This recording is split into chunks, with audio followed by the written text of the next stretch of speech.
So I will talk to you about the framework for co-simulation between TVB and Nest, which are linked to the previous, is a different implementation in order to have more property of the co-simulation.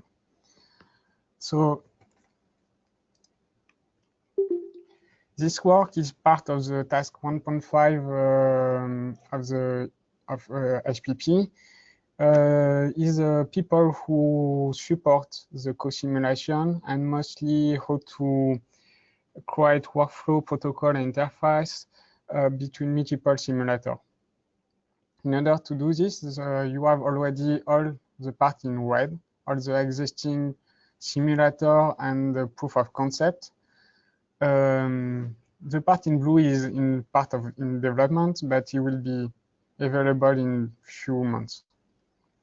So today you are presenting only the part of Nest and TVB, which are for the TVB workflow.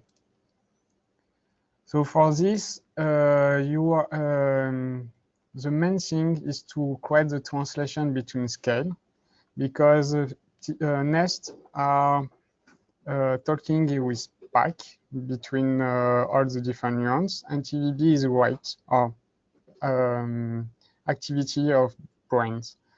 So how to pass one to another, you need to have a translation, and this translation part is by a special module in order to go to spikes to right or the opposite direction. There, you can see here there are block where it's for optimize this communication, and also will be help for analyze the network in real time. So the actual architecture of the second implementation is you have an orchestrator in the middle, which is for launch all the different simulator and translator, also and supervise all of this in order to synchronize if they need all of them. It will be also used for running or stop the simulation, but for the moment, all the supervised part is not developed, but it will be developed in the future. So all this architecture is based in order to be robust and maintainable, and also have the reproducibility of the simulation. So for this, you use MPI communication. So is a technology in order to create communication in supercomputer or on one computer. It will be we use this in order to keep the scalability of the Nest, because Nest can be used on supercomputer or in parallel, which is difficult after to communicate because this needs synchronization. By using MPI, you don't need too much synchronization at the end. So the principle of this is, I will show you this architecture is only for one example. It can be modified because all the modules are independent. For example, in this talk, I will show you the example of the mouse brain, where you replace two regions, the yellow region by Nest. And we'll see how to do it here in this talk. So mainly the orchestrator will launch all the simulator. You have the Nest is launching first. And after with this, you connect with the translation part and with TVB. All of these simulator can be run on different node in supercomputer, or can be run on the same node. It depends of how you parameterize them. But also in this case, for example, Nest can be replaced by Anarchy, because the only thing need is to have the protocol of communication between Nest and the translation, and the rest will be the same. No, so if you want to use this implementation, you have the repository, which is Nest co-simulation TVB Nest, which is the main library of this repository is composed of 4 folders. with the orchestrator in order to manage the parameter for link all the different configuration simulator. The translation part in order to have the translation function between simulator, the configuration of Nest, and the configuration of TVB. So like I said before, the orchestrator is for managing parameter, launching process, create the environment for the co-simulation, and supervise everything which will be available in the future. So the main thing, the orchestrator is for link parameter between simulator and launch the module. For the Nest part, if you have already existing code of Nest, you need just to add new new device, which is create the connection between TVB and Nest, or between the translator and Nest. So you have two types of device. The stimulating device, which is used for an input device in Nest, will be for stimulating nuance and can be what you want of the stimulating device already existing in Nest. All are not already implemented, but they will be in the new in the Nest in the version 2 of Nest. And the recording device are for record property of nuance, can be spike, voltage membrane, adaptation, for input to the translator and for going to TVB. So the main thing, if you have already this code in Nest, you need just to add these two devices and to provide some information to the orchestrator in order to link with all the rest of the architecture. For Nest, for TVB, so I use the TVB version 2. There are two monitors which modify the behavior of TVB in order to integrate the data from Nest. This monitor is hacking the TVB, but this hack will be integrated in the future in some relays. We are working on this for the moment. So there are two ways to interact actually with TVB. One is to replace one coupling variable of the mean field.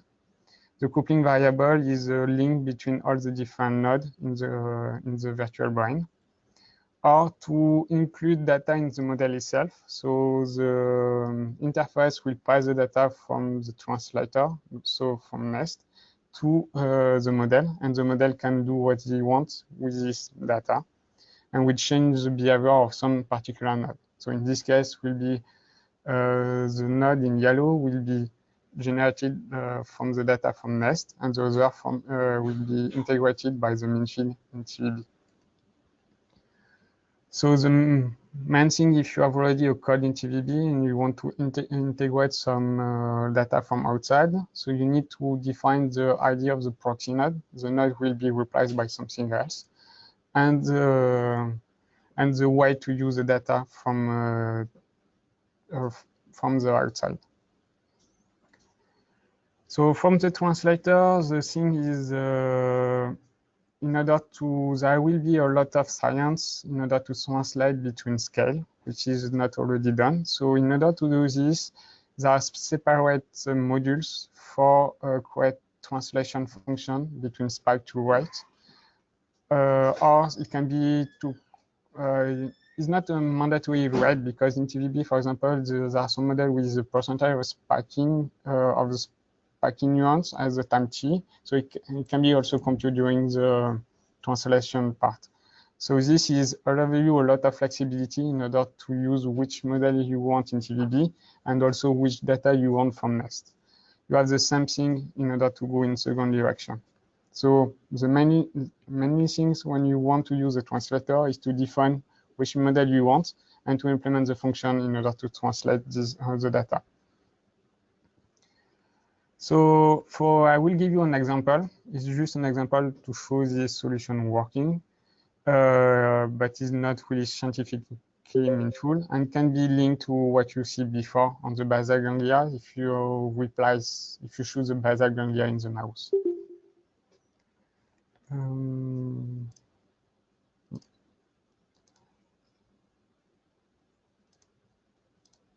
So this Jupyter notebook is on the lab of Librance. So, but it cannot run because it's missing the Singularity, which is Docker for running this Jupyter notebook.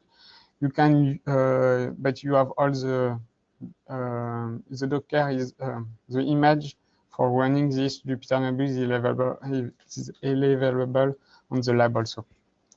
So on this, you have just the presentation. So at the beginning, you need to define all the parameters. So this is a parameter for Nest.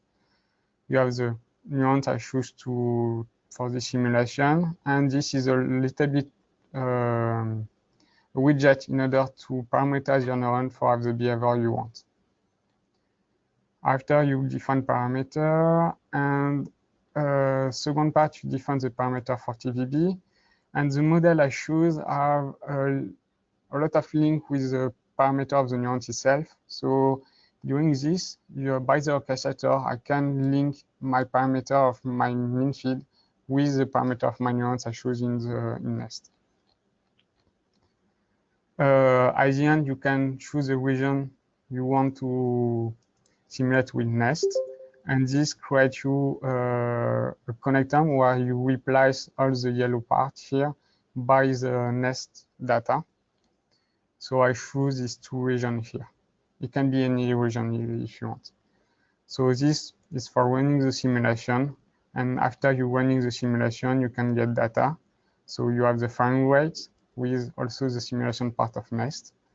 You don't have inhibitory and adaptation because in this simulation, there are only excitatory frame rate which couple between nodes.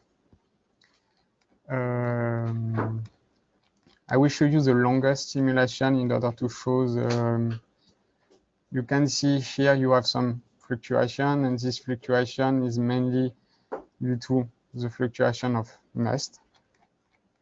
And after you can also analyze the spike, the voltage membrane of the neurons, or the adaptation, and the frame rate.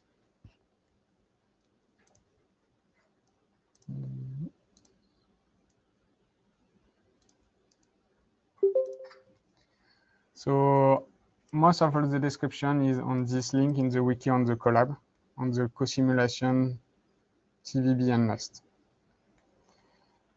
For the simulation part, you have the performance. At the beginning, if you run the simulation, the performance stays the same in terms of the simulation. And after, at some point, when you increase the number of neurons in Nest, it increases because Nest needs more time to compute to integrate all the neurons. The beginning stays the same, and if you look more in details, you can see is because TVB takes a lot of time to run, and this is a limit time for running a simulation.